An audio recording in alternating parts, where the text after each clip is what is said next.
लड़की जो बाहर से बहुत मजबूत दिखाई देती है मगर अंदर से टूटी हुई होती है। वो एक स्कूल में आर्ट टीचर होती है। वो अपनी ज़िंदगी बहुत सादगी से गुजार रही है। मेहरुनिसा की ज़िंदगी में सब कुछ मामूल के मुताबिक चल रहा है मगर इसके दिल में एक ऐसा ज़ख्म है जो वक्त के साथ भी नहीं भरा।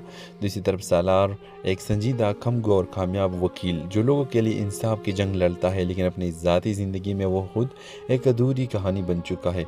सालार के चेहरे पर हमेशा एक सुकून होता है मगर इसकी आंखों में एक अजीब सी उदासी छुपी हुई है। वो किसी पर जल्दी एतबार नहीं करता और नहीं किसी को अपने करीब आने देता है।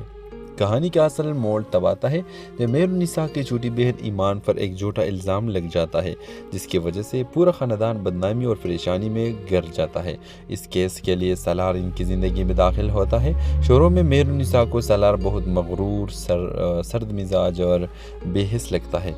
उसे महसूस होता है कि सालार सिर्फ एक वकील है जिसे केस जीतने से मतलब है, जज्बात से नहीं। मगर जैसे जैसे कहानी आगे बढ़ती है मेहरुनिसा को अंदाज़ा होता है कि सालार के अंदर एक बहुत नरम, सच्चा और टूटा हुआ इंसान छुपा है।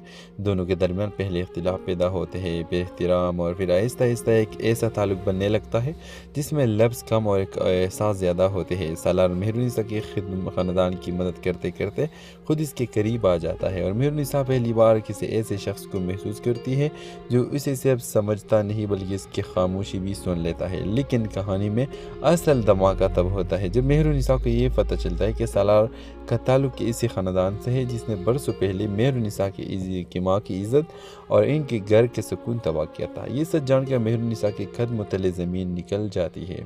इसके सामने एक ऐसा शख्स खड़ा है जिसे वो दिल ही दिल में चाहने लगी थी मगर जिसका नाम इसके माजी के सब